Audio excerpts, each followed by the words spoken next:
kulli syai'in min nurin Muhammad. Segala sesuatu itu dari nur Muhammad. Makanya yang pertama diciptakan itu sebelum ada Al-Quran, Taurat, Injil, Zabur, yang pertama diciptakan itu adalah nurnya Rasulullah. Bila tidak ada dalilnya Pak Ustaz, ada ayat yang bilang, Allah Subhanahu wa taala mengatakan, "Qad ja'akum minallahi nurun wa kitabun mubin." Coba, ini ayat. Ketika orang berdiri itu tanda huruf alif. Ketika dia ruku itu simbol huruf H. Kan? Kemudian ketika dia sujud itu simbol huruf mim. Ketika dia duduk maka itu simbol huruf dal. Maka tulisannya Ahmad. Ulama kita mengajarkan satu doa, Bismillahilladzi la yadurru ma'asmihi syai'un fil ardi wala fis samai wa huwas samiul alim. Baca itu sebelum minum. Ya, sudah hafal? Itu juga yang dibaca kalau kita tidak mau digigit nyamuk. Tahan napas, kemudian gigi ini dikasih rapat. Baru baca, baru tiup, baru usapkan ke badan. Insya Allah tidak digigit nyamuk itu Pak. Itu saya dapat dari guru tak langsung. Bismillahirrahmanirrahim.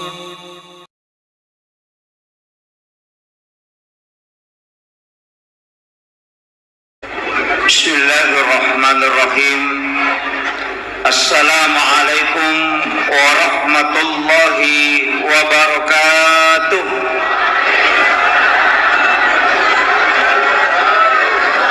Maulaya salli wa sallim daiman abada ala habibika khairil halqi kullihim huwal habibul ladzi turja syafa'atuhu likulli khawlin minal ahwalil muqtahimi ya rabbi bil mustafa balligh maqasidana waghfir lana ma madha ya wasi'al karami ya rabbi bil mustafa balligh maqasidana waghfir lana ma madha ya wasi'al karami ila hadratin nabil mustafa sallallahu ala sayyidina Muhammadin wa ila jami'il anbiya'i wal mursalin wasyuhada'i wassalihin wal malaikatil muqarrabin. Al-Fatihah. A'udzu billahi minasyaitonir rajim. Bismillahirrahmanirrahim. Alhamdulillahi rabbil alamin arrahmanir rahim maliki yaumiddin. Iyyaka na'budu wa iyyaka nasta'in. Ihdinas siratal mustaqim. Siratal ladzina an'amta 'alaihim ghairil maghdubi 'alaihim waladdallin. Amin. Allahumma nawwir qulubana wa qulub jami'i man hadara fi majlisina hadza binuril ma'rifah wa ilmil muqasyafah wal basirah wal iman wal islam. Ya Fattahu ya Alim, iftah qulubana wa qulubakum futuhal arifin. Rabbana iftah bainana wa baina qaumina bil haqqi wa anta khairul fatihin. Amin amin ya rabbal alamin. Hadratal muhtaramin wal muhtaramat ikhwanu fillah. Alhamdulillah rabbil alamin. Wassalatu wassalamu ala asyrafil anbiya'i wal mursalin sayyidina wa maulana wa habibina wa syafi'ina wa ala alihi wa ashabihi wa sahabatihi ajma'in. Allahumma salli ala sayyidina Muhammadin tibbil qulubi wa dawaiha wa afiyatil abdani wa shifaiha wa nuril absari wa diyaiha wa ala alihi wa sahbihi wa sallim. Yang saya hormati dan saya muliakan Bapak yang mewakili Bapak Wali Kota Bontang, dalam hal ini Bapak Jamal. Yang saya hormati dan saya muliakan Bapak dari Kementerian Agama yang sempat hadir bersama kita, alhamdulillah. Yang saya hormati dan saya muliakan seluruh jajaran Dewan Pengurus Masjid Al-Muhajirin yang Bukit Indah ya. Alhamdulillah, para imam dan pegawai syara, para alim ulama, para tokoh masyarakat, wabil khusus panitia pelaksana peringatan Maulid Nabiullah Muhammad sallallahu alaihi wasallam. Ibu-ibu majelis taklim yang baru saja dikukuhkan, mudah-mudahan diberikan kemudahan untuk taklim-taklim berikutnya, dan seluruh hadirin dan hadirat para tamu undangan tanpa terkecuali. Alhamdulillah wa syukurillah wa la hawla wa la quwata illa billahi wa huwal aliyyil azim. Hasbunallah wa ni'mal wakil, ni'mal maula wa ni'man nasir. Malam ini kita memperingati Maulid Nabi. Ada dua istilah Bapak Ibu sekalian. Yang pertama adalah Maulid, yang kedua Maulud. Peringatan Maulid dengan peringatan Maulud sedikit saja perbedaan, tapi itu sangat prinsip. Kalau peringatan Maulid berarti hari atau waktu kelahiran. Kalau peringatan Maulud berarti bayi yang lahir, orangnya. Kalau Maulid waktunya. Kalau Maulud orangnya. Mana sebenarnya yang diperingati? Orangnya yang lahir atau waktu lahirnya?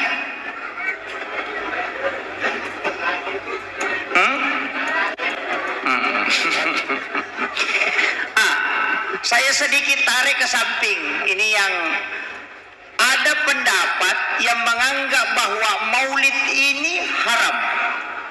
Maulid ini bid'ah. Maulid itu tidak bisa dihukumi. Karena Maulid adalah waktu lahir. Tidak ada hukumnya. Sama dengan botol ini Pak, tidak ada hukumnya. Pisau tidak ada hukumnya.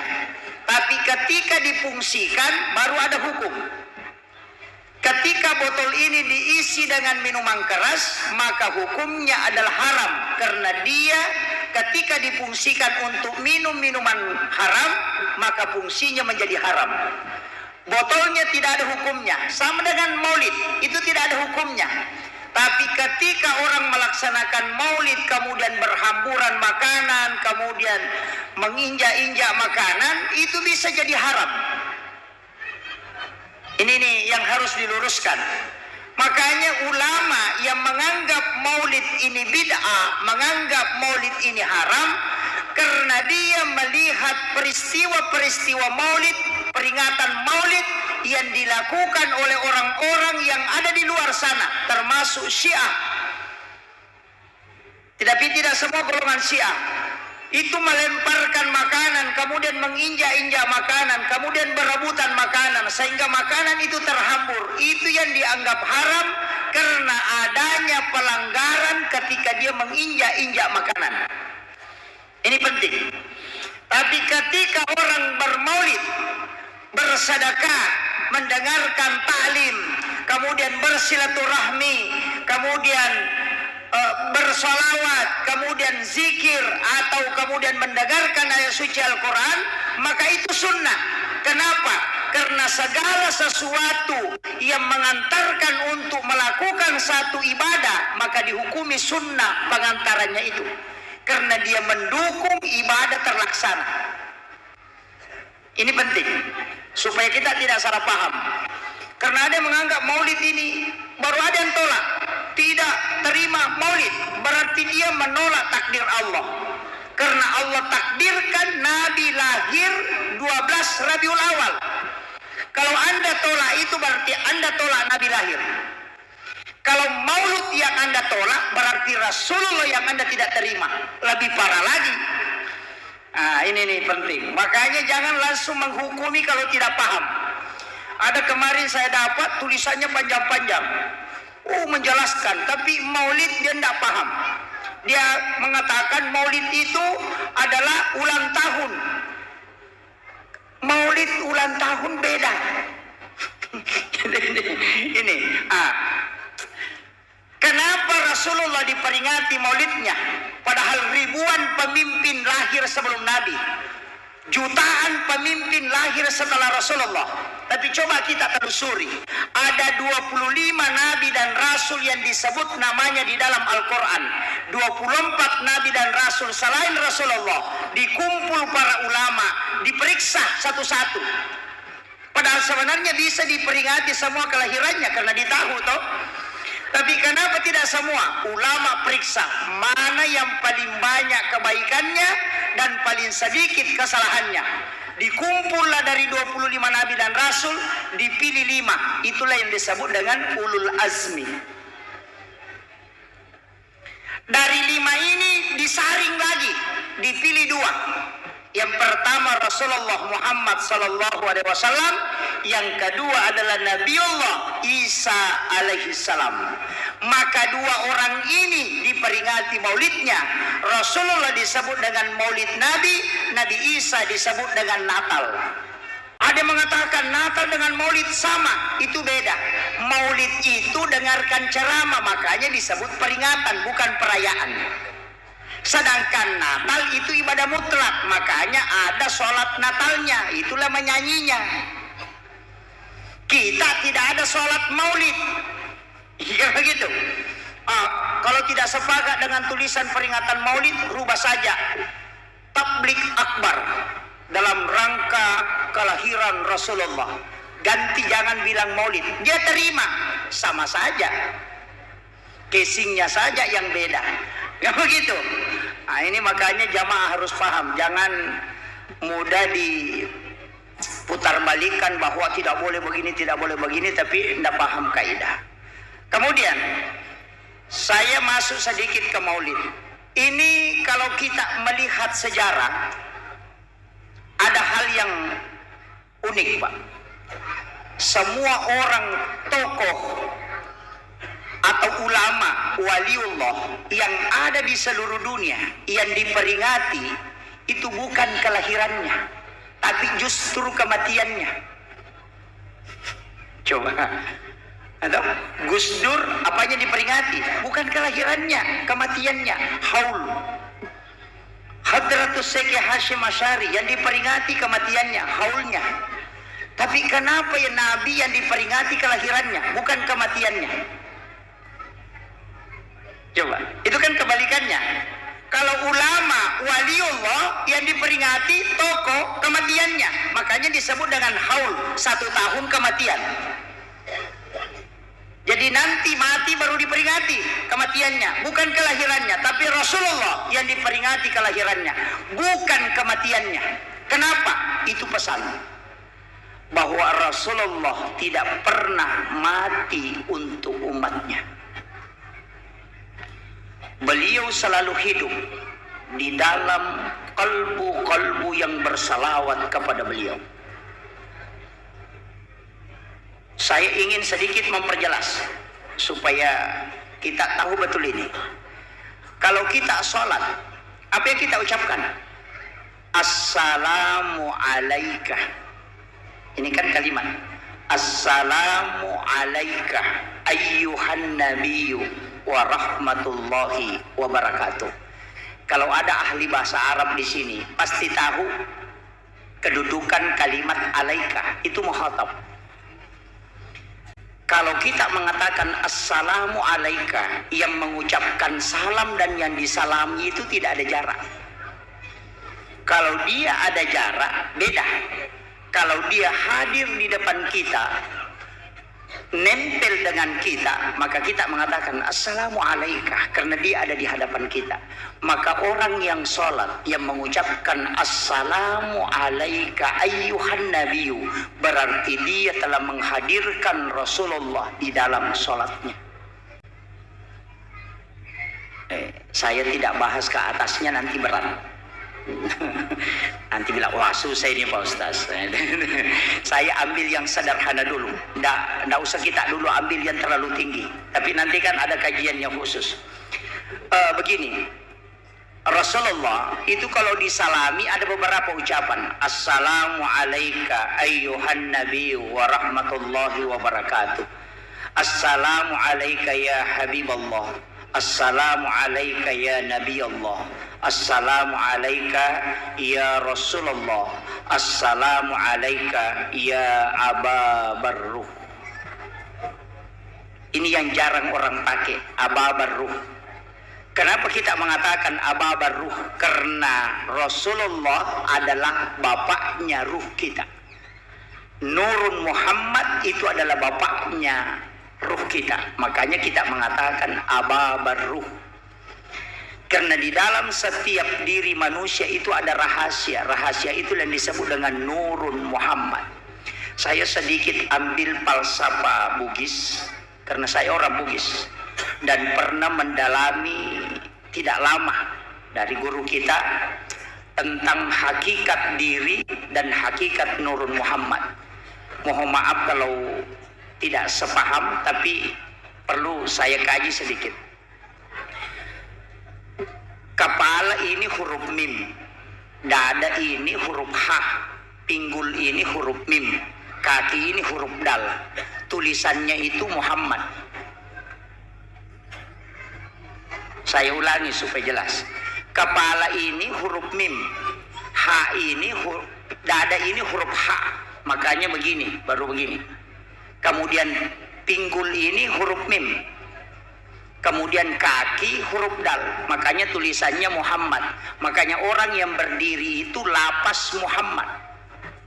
Satu. Yang kedua, ketika orang berdiri itu tanda huruf alif. Ketika dia ruku itu simbol huruf ha, kan? Kemudian ketika dia sujud itu simbol huruf mim. Ketika dia duduk maka itu simbol huruf dal, maka tulisannya Ahmad. Saya pelan-pelan supaya kita tidak keliru memahami. Ini. Karena ini agak masuk ke hakikat sedikit sebelum saya masuk ke tema. Makanya ulama yang ahli falsafi itu untuk mengkaji diri, tangan ini Pak. Tangan ini coba kita lihat. Ini kan ada angka 8. Ini angka Arab. Ini garis ke bawah, menghadap ke bawah begini. Ini ada angka 1, garis tangan. Semua tangan pasti begitu. Ini angka 8, ini angka 1. Yang di sebelah ini angka 8, angka 1. 18 ditambah 81 itu 99. Itu asma Allah. Cari di tangan kita. Makanya ada yang mengatakan 100. Di mana itu? Ini lapas. Alif, lam, ha. Tulisan jari ini Allahu. Lapas ini tidak ada, tapi dia jumlah. Makanya 99 tambah 1 itu 100. Saya masuk sedikit lagi ke hakikat. Untuk lebih dalam, manusia itu diciptakan dari 4 unsur. Api, angin, tanah, air. Sifatnya api itu berdiri, sifatnya ruku, angin itu ruku, sifatnya tanah itu sujud, sifatnya air itu duduk. Maka tulisannya juga Ahmad. Maka unsur manusia itu dari Ahmad, sholat juga adalah Ahmad, dan Ahmad itu adalah Nur Muhammad. Itulah makna hadis qudsi, laulaka ya Muhammad lama ahlaktul makhluk. Itu maknanya. Di hadis kedua, likulli syai'in min nurin Muhammad, segala sesuatu itu dari Nur Muhammad.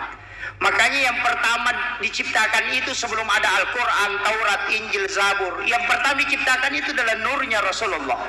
Bila tidak ada dalilnya Pak Ustaz, ada ayat yang bilang, Allah SWT mengatakan, qad ja'akum minallahi nurun wa kitabun mubin. Coba, ini ayat. Yang hafal Quran pasti tahu. Qad ja'akum, telah datang dari Tuhanmu nurun, baru wa kitabun mubin, dan kitab yang menerangkan. Al-Quran, Taurat, Injil, Zabur itu belakangan. Yang pertama datang adalah nur. Itulah yang disebut dengan Nurun Muhammad. Kita masuk sedikit lagi ke sholawat. Makanya para nabi itu kan berselawat kepada Rasulullah. Di sini nanti ada ilmu, Pak. Ini yang perlu diambil. Kalau ndak ambil tadi ini ilmu sholat ini, makanya saya bilang kalau ada orang tidak sholat, tanya tahu tuh. Apa ia senge tahu sempajang? Ia senge sempajang itulah tahu. Ia nangka tahu dena sempajang, tahu-tahu niat tuh. Nah, itu kuncinya. Kan makanya Rasulullah mengatakan hanya sholat yang bisa saya mengenali umatku ketika dia sholat. Kenapa? Karena memang ketika orang sholat itu Ahmad, nurnya itu akan terkoneksi. Nah, kan begitu jadi. Itu bahasa sederhana. Saya tidak mau terlalu kaji lebih dalam. Kemudian dari mana kita mengatakan yang pertama adalah Nurul Muhammad? Dari ayat ini tadi, Nabi Adam, jelas Nabi yang pertama diciptakan oleh Allah secara jasadi. Tapi Nabi Adam ketika di surga ingin menikah dengan Hawa, apa maharnya? Salawat. Coba, kan salawat. Berarti ada yang dia tempati berselawat sebelumnya. Berapa kali dia baca? 11. Siapa yang hafal salawat ini, Pak? Itulah yang dipakai orang nikah batin. Tapi saya tidak ajarkan. Cari sendiri. Ya, bahaya kalau di Pak tahu ini. Ada orang salah gunakan, Pak. Saya pernah diberitahu ulama ketika orang tahu salawat itu, biarpun berjauhan dengan istrinya, dia bisa ketemu dengan istrinya.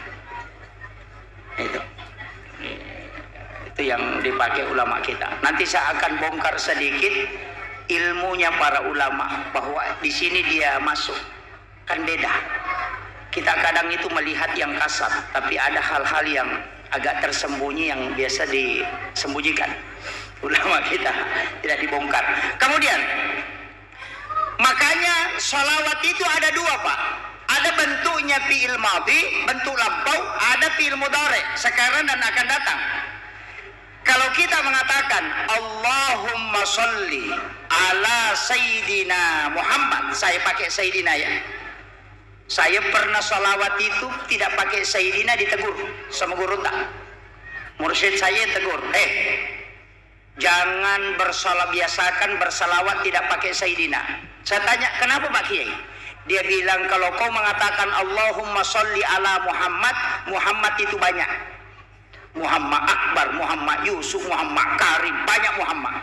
Tapi kalau kau bilang Allahumma sholli ala Sayyidina Muhammad, pasti Rasulullah, tidak ada yang lain.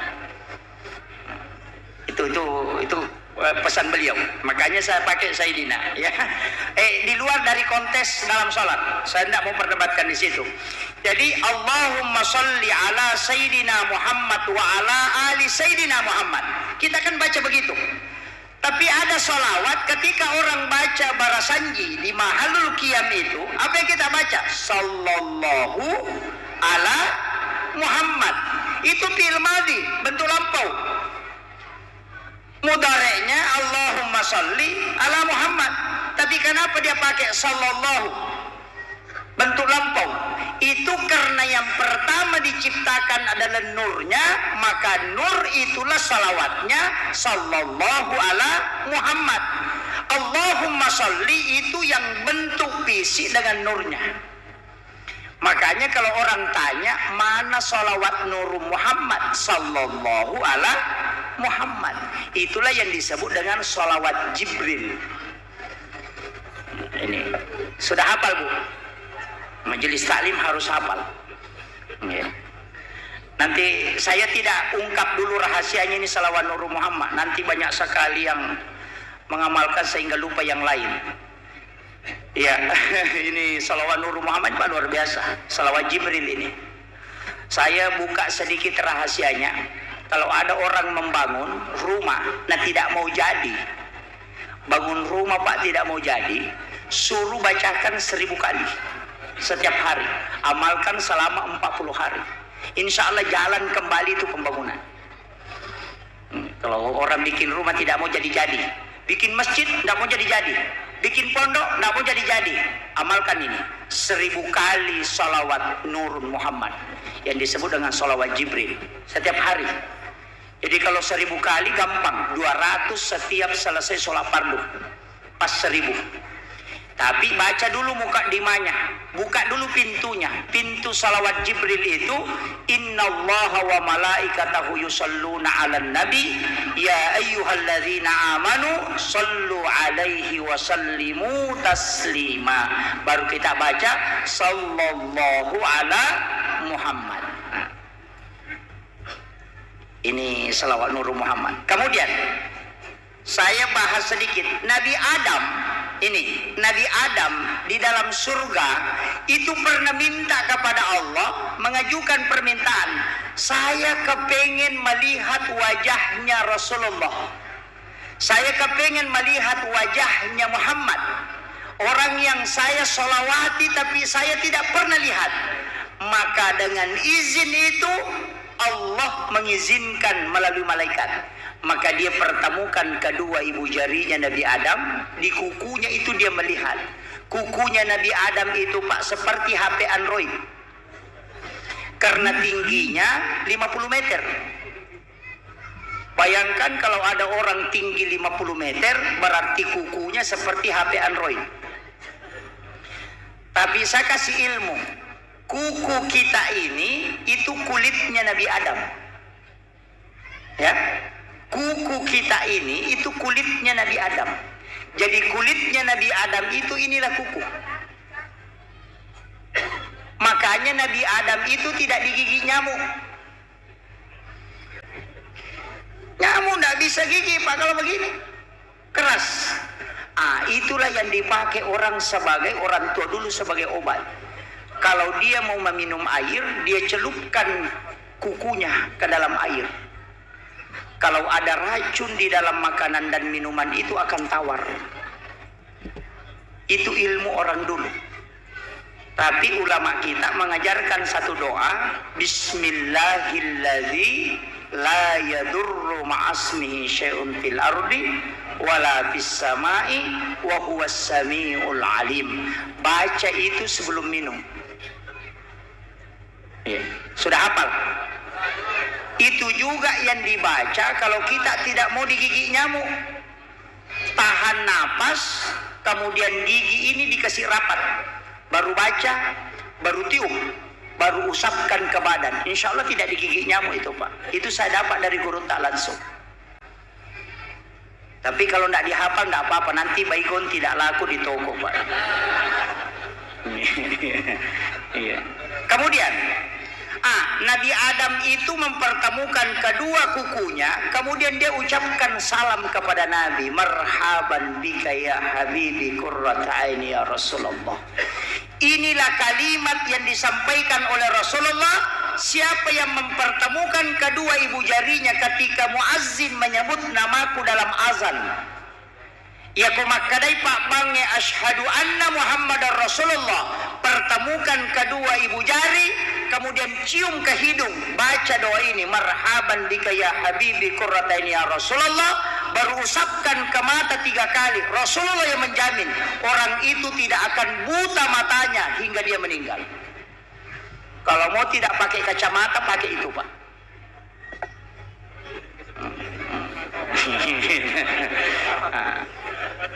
Hafal? Tidak. Kalau tidak hafal, pakai yang kedua.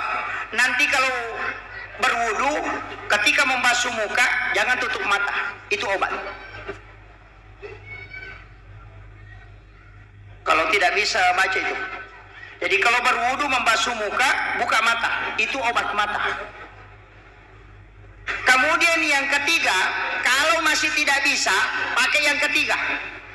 Ketika membaca Al-Quran, menemukan ayat yang berbunyi Sami'un Basir, singgah.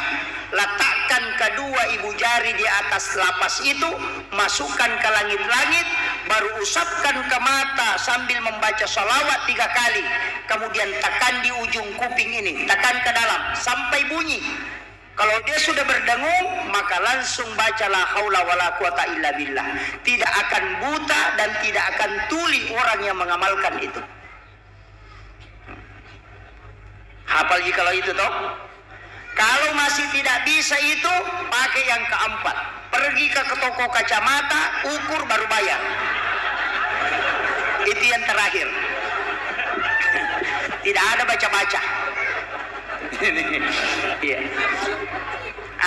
Kemudian saya masuk. Makanya Nabi Adam itu ketika dia sempat protes, apakah ada yang diciptakan sebelum aku? Malaikat mengatakan ada. Dia adalah Nurun Muhammad. Sehingga malaikat mengangkat sayapnya dan dia melihat nurnya Rasulullah di bawah sayap. Dan Nabi Adam mencelupkan kepalanya ke tanah hingga buta. Itulah tadi yang dia baca sehingga matanya bisa melihat kembali. Itulah riwayat kenapa orang yang membaca ketika muazzin mengucapkan asyhadu anna Muhammadar Rasulullah, kemudian kita usapkan ke mata, itu obat mata sebenarnya. Kalau tidak mau pakai kacamata. Orang tua dulu itu kalau dengarkan azan begini, baru dia kasih begini. Ada yang bilang bid'ah karena dia tidak temukan. Ini kasih tahu. Kemudian salawatnya para nabi itu kan ada, termasuk yang ada di pintu Ka'bah. Ada ulama mengatakan itu salawatnya Nabi Ibrahim. Orang dulu mengatakan simakna Ka'bah, kan ada di tulisan yang paling atas, la ilaha illallahul malikul haqqul mubin Muhammadur Rasulullahi shadiqul wa'dil amin. Siapa yang membaca 100 kali sesudah sholat duhur, maka dia tidak akan pakir hingga dia meninggal. Itu jaminan Rasulullah. Makanya ulama tulis dan simpang di tulisan paling tinggi di pintu Ka'bah. Jadi kalau kita melihat ke pintu Ka'bah, langsung tulisannya itu yang paling atas. La ilaha illallahul malikul haqqul mubin, baru potongannya Muhammadur Rasulullah shadiqul wa'dil amin. Hafal itu. Ia natu simakna Ka'bah. Sudah hafal, Bu? Kalau ibu-ibu tidak mau habis uang belanjanya, hafal itu, Bu. Insyaallah rezekinya itu seperti air hujan. Itu pendek saja, Bu, tapi baca 100 kali. Kemudian ini masih sholawat. Makanya para ulama kita itu ingin menyambung dirinya, karena Rasulullah yang bilang, siapa yang bersalawat kepadaku, maka aku akan menjawab salam itu. Saya sempat dulu bertanya, kenapa Rasulullah didoakan padahal dia sudah selamat? Kan sudah selamat, dijamin masuk surga. Tidak ada yang bisa membuka pintu surga kalau bukan Rasulullah. Tapi kenapa kita doakan? Ternyata sebenarnya bukan Nabi yang kita doakan. Ketika kita mendoakan Rasulullah, itu kita yang mendoakan diri kita. Karena kalau kita yang berdoa, bisa tertahan, bisa terhijab. Tapi kalau Rasulullah yang berdoa, tidak mungkin. Makanya ketika kita mengucapkan salam kepada Nabi, Allahumma sholli ala Muhammad, ya Allah berikan keselamatan kepada Muhammad, maka doa itu kembali ke kita karena Nabi yang mendoakan kita. Jadi kalau kita yang berdoa, tidak mungkin bisa tembus. Tidak mungkin, Pak. Makanya Nabi Rasulullah mengatakan 3 hal sia-sia kalau kau tidak bersalawat kepadaku. Yang pertama, tidak ada doa yang sampai ke aras, tembus, karena pintu langit tidak bisa terbuka kecuali kau bersalawat kepadaku. Yang kedua, tidak ada sholat yang sah kalau engkau tidak bersalawat kepadaku. Sholat yang paling pendek, Pak, sholat jenazah. Di situ ada sholawat. Coba. Nah, itu. Yang ketiga, tidak ada perkumpulan, tidak ada orang jamaah yang berkumpul didatangi dan didoakan malaikat kalau dia tidak bersalawat kepadaku. Makanya selalu penceramah itu mengawali Allahumma sholli ala sayyidina Muhammadin wa ala ali sayyidina. Kenapa? Karena tidak ada gunanya kita berkumpul. Malaikat tidak mendoakan. Nah, 3 hal inilah kenapa sholawat itu penting. Yang pertama, doa tidak akan tembus. Yang kedua, sholat tidak akan sah. Kemudian pertemuan perkumpulan tidak ada didoakan oleh malaikat. Makanya ibu-ibu kalau ada orang yang melamar anak tak, jangan langsung mulai bersalawat dulu kepada Nabi, baru kita memulai. Karena nanti terputus berkahnya sampai dia menikah. Ini penting, Bu. Jangan langsung pikir uang panai. Belakangan itu. Tapi di Bontang ini tidak begitu jadi. Oh, iya. Tapi di mana ada orang Bugis pasti. Saya pukul rata memang. Saya sudah keliling Indonesia, temukan orang Bugis sama saja. 12-13 saja. Iya. Nah, sebenarnya maharnya tidak mahal. Yang mahal itu uang belanjanya. Uang belanja, gengsi, sedekahnya itu yang banyak. Karena mahar itu harganya wanita. Bahkan kemarin ada yang menikah, Pak, maharnya sandal jepit. Laki-laki paling. Sandal jepit. Sebenarnya siapa? Sebesar. Yang penting ada nilainya. Bahkan ayat pun surah Al-Ikhlas bisa jadi mahar. Sah. Tapi masa kau bisa beli HP Android baru kau mahar istrimu dengan sandal jepit? Ini kan jadi masalah. Kecuali ingin viral ya memang. Allahu alam. Tergantung dari niatnya. Ini kan jadi masalah. Makanya saya sering bilang ibu-ibu hati-hati dengan media, Bu. Hati-hati dengan media. Sekarang orang banyak pusing, Pak. Banyak stres. Ibu-ibu itu banyak stres. Siapa? Gara-gara Lesti.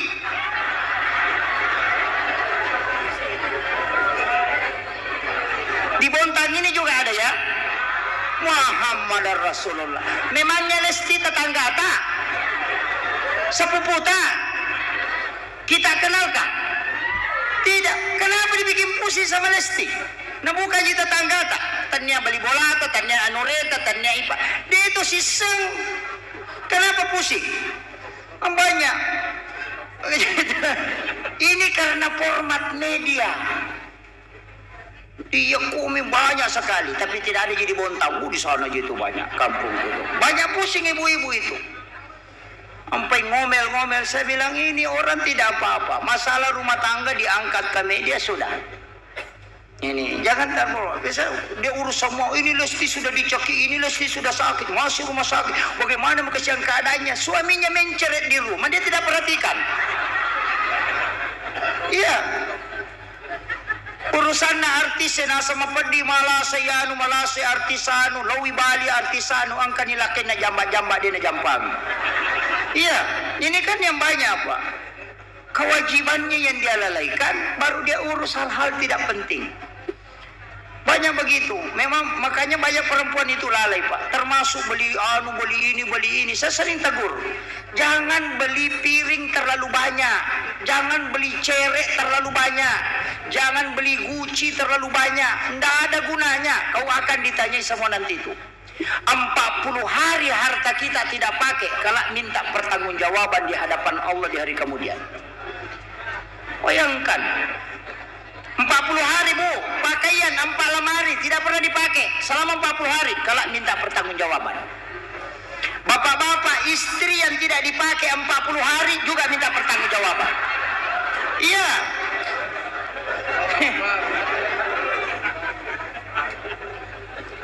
Saya kasih tahu memang ini. Kenapa? Bahaya. Beli piring tulis namanya haji ini, haji ini, haja ini, haja ini, haja ini. Semua didorong masuk ke lemari. Disusun sampai arisan piring, arisan ini, arisan ini. Tidak pernah dipakai. Kalau mau makan, piring plastik dia pakai. Coba pikirkan. Harganya berapa? Cerek kristal dijejer di lemari. Suaminya mau minum kopi, pakai cerek.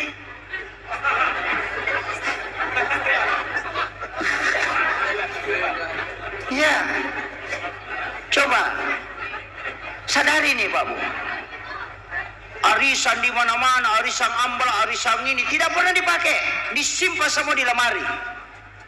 Majelis taklim setiap bulan ganti seragam. Makanya ibu-ibu tidak usah ganti seragam banyak. Biar kalau 6 bulan baru kecuali dia sumbang seragam tidak apa-apa. Tidak usah rubah-rubah itu seragam. Karena pakaian yang berlebihan kelak dimintai pertanggungjawaban. 40 hari tidak dipakai, Bu. Makanya Nabi itu cuma 5 pasang bajunya. 5 pasang. Kita 4 lemari. Karena Karena memang wanita ada Pak, belum pakai baju sudah berdosa. Karena dia bilang kalau mau pakai, nanti orang bilang itu terus nak pakai. Padahal orang tidak pernah bilang, cuma dia yang bilang. Iya. Aja tasaka wisang. Wisalasan nama kunraye. Makanya saya wasiatkan. Tapi ingat, wanita itu bisa masuk surga, dia yang pilih pintu surga mana dia mau masuki. Semua terbuka, bahkan pintu surga yang berkelahi. Kau lewat sini, kau lewat sini, kau lewat sini. Cukup apa? Yang pertama, takzim kepada suami, minta berkahnya. Yang kedua, nurut ya. Yang kedua, jaga sholat. Kemudian yang ketiga puasa. Yang keempat syahwat. Jaga. Ini yang sekarang banyak. Sudah tua main TikTok.